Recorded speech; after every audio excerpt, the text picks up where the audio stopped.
Assalamualaikum warahmatullahi wabarakatuh. Ketemu lagi dengan Pak Maman di mata pelajaran DDG atau kepanjangannya Dasar Desain Grafis. Kita ketemu lagi setelah kalian libur ya, selama beberapa minggu. Walaupun kurang terasa karena memang terbiasa di rumah dalam masa pandemi COVID-19.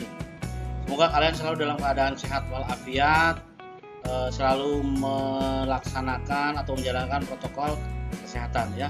Oke.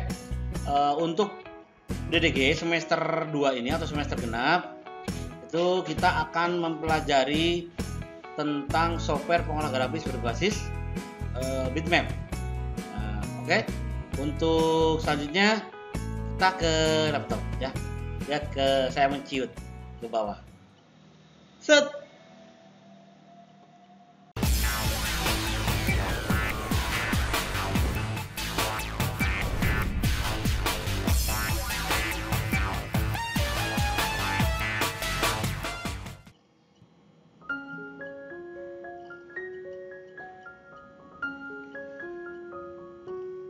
Dasar desain grafis ya untuk semester genap.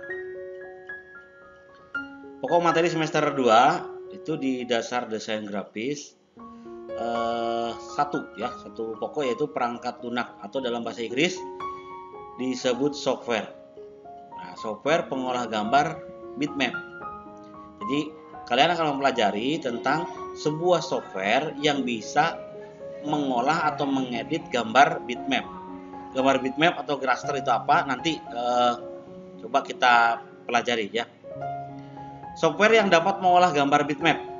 Nah, software-softwarenya itu apa saja? Satu, Adobe Photoshop, kemudian Corel Photo Paint, ada GIMP Image Editor, Meta Creation Painter, Microsoft Photo Editor, kemudian QFX ya, itu Write Image. Nah, itu software-software yang bisa digunakan untuk mengolah grafis atau mengolah gambar berbasis bitmap. Nah, yang akan kita pelajari itu yang atas, paling atas ya, Adobe Photoshop. Terakhir ini Macromedia Express, ini jarang dipakai sebenarnya. Lanjutkan. Nah, mungkin dalam pikiran kalian itu ada pertanyaan muncul mulai gambar bitmap. Apa sih gambar bitmap tersebut? Gambar bitmap apa sih? Nah, seperti itu ya pertanyaannya. Nah, baik. Kalau ditelusuri, gambar di dunia itu dibagi dua. Ada gambar hard copy, maksudnya gambar yang ada di media cetak, di plastik, di dus, di kertas, dan lain sebagainya ya, di banner. Itu pokoknya gambar hard copy, jadi gambar yang sudah tercetak di media kertas atau media plastik atau media-media lainnya. Kemudian yang kedua itu ada gambar soft copy. Gambar soft copy itu gimana? Gambar yang ada di dalam alat-alat elektronik yang bisa menampilkan gambar. Contohnya apa? Handphone, smartphone, atau gadget gawai gitu ya, laptop, komputer, PC, dan lain sebagainya. Jadi bentuknya ada di dalam alat-alat elektronik atau media digital. Tuh. Karena dia berada di dalam media-media digital, maka gambar soft copy itu disebut sebagai gambar digital. Nah, ini muncul ya, ada gambar digital. Kemudian gambar digital itu dibagi lagi dua. Ada gambar berbasis vektor, kemudian yang kedua gambar berbasis bitmap. Nah, ini ketemu. Kita gambar berbasis bitmap. Mengulang kembali, maksudnya mengingatkan kembali, kemarin semester awal atau semester 1 kita itu sudah mempelajari bareng-bareng tentang gambar berbasis vektor. Software yang dipelajari adalah CorelDRAW. Kemudian yang kedua, gambar berbasis bitmap akan dipelajari semester sekarang. Gitu ya, paham? Oke. Nah, lanjutkan. Perbedaan gambar vektor dengan gambar bitmap. Gambar vektor, gambar tetap jelas ketika diperbesar atau bahasa Inggrisnya di zoom ya, diperbesar di zoom. Itu tetap jelas. Kalau gambar bitmap, gambar kurang jelas atau makin tidak jelas ketika diperbesar, pecah-pecah.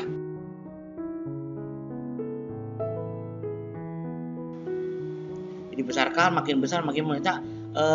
pixel-pixelnya atau titik-titik atau kotak-kotaknya itu kelihatan. Gitu, ya. Kemudian untuk vektor, ukuran file yang dihasilkan kecil, cenderung kecil maksudnya ya. Kalau bitmap itu ukuran file yang dihasilkan cukup besar. Jadi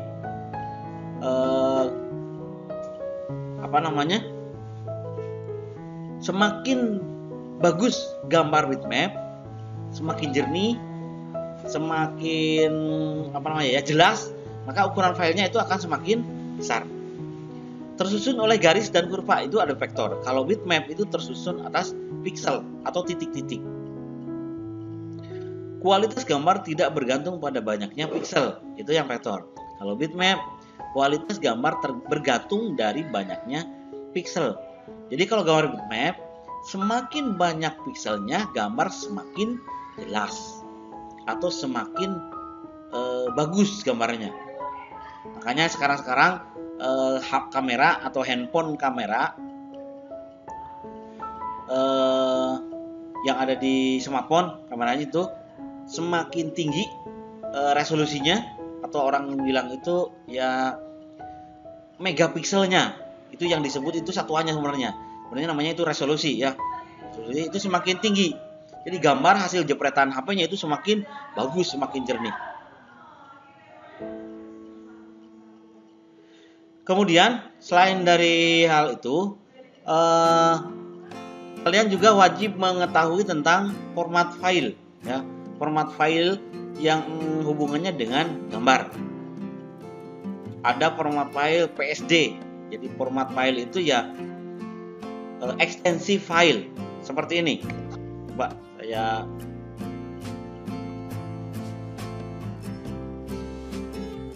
buka.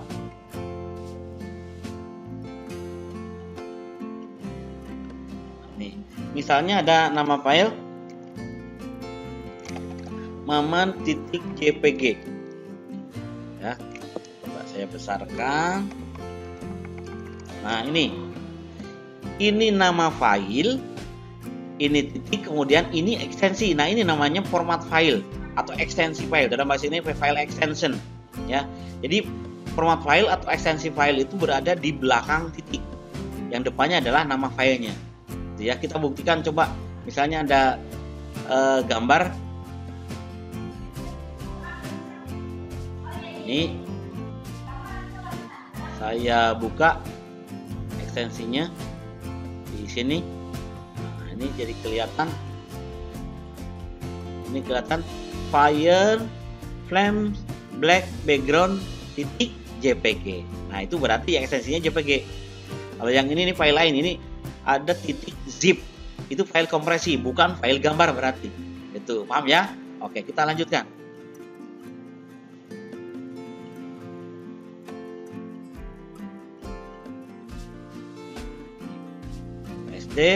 Format file Photoshop dokumen. Format file ini merupakan format asli dokumen Adobe Photoshop.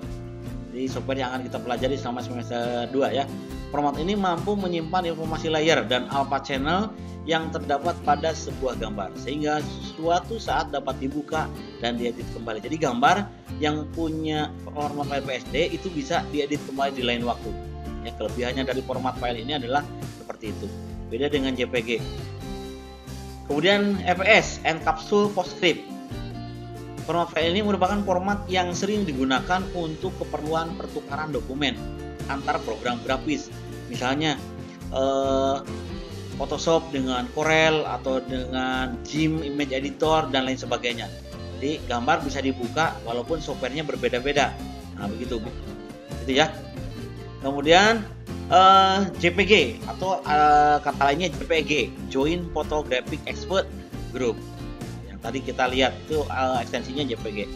Kebanyakan tuh JPG ya. Kalian mengambil gambar di handphone itu format filenya pasti jadi JPG. Karena ada beberapa kelebihan. Nah, ini kelebihannya. Format file ini mampu mengkompres objek. Maksudnya mengkompres filenya, kapasitas filenya itu dikecilkan. Gambar tetap bagus tapi besar filenya kecil, jadi tidak terlalu memenuhi memori HP atau memori eksternal. Kemudian sesuai dengan pilihan yang dicirikan, format file sering digunakan untuk Format file sering dimanfaatkan untuk menyimpan gambar yang akan digunakan untuk keperluan halaman web, multimedia, dan publikasi elektronik.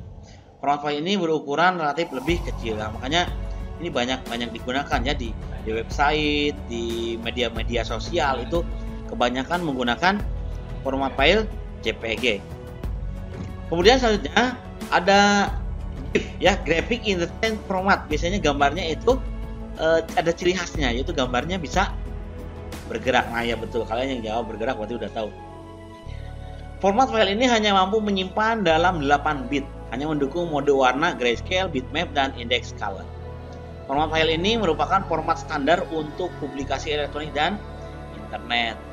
Format file mampu menyimpan animasi 2 dimensi seperti yang tadi saya katakan ya, yang akan dipublikasikan pada internet. Ini banyak di internet itu kebanyakan memang atau media sosial itu ekstensinya menggunakan JPG, GIF, dan satu lagi itu ada PNG atau PNG. Format file gambar lainnya ini perlu kalian ketahui juga, ada TIF, kepanjangannya image format file, kemudian ada PDF, portable document format. Ini biasanya digunakan untuk dokumen-dokumen supaya tidak bisa supaya susah diedit gitu ya. Seperti dokumen Word, Excel itu bisa dijadikan ke PDF. Seperti Bapak Ibu guru sepertinya memberikan materi itu dalam bentuk PDF gitu ya. Kemudian PNG atau PNG, Portable Network Graphic. Ada lagi PIC, PIC. Kemudian ada TGA, Targa, kemudian ada RAW. RAW itu bukan singkatan, memang namanya. Saya ulangi, untuk format file RAW itu format file di handphone juga ada ya. Jadi bukan singkatan. RAW itu memang artinya mentah. Jadi gambar yang belum diproses selanjutnya, jadi masih mentahan. Sebenarnya pada saat kita mengambil gambar dengan kamera digital atau dengan handphone, saat jepret itu yang terbentuk pertama kali adalah filenya RAW. Kemudian diproses menjadi format file JPG atau JPG. Itu ya. Oke, itu untuk pertemuan kali ini, singkat supaya tidak terlalu panjang videonya. Kalian pelajari, kemudian jangan lupa materi PDF-nya disimpan ya, jangan hilang sampai kalian mungkin sampai lulus juga gitu ya. Terima kasih, jaga selalu tetap kesehatan, jalankan terus protokol kesehatan yang dibawa oleh pemerintah. Assalamualaikum warahmatullahi wabarakatuh.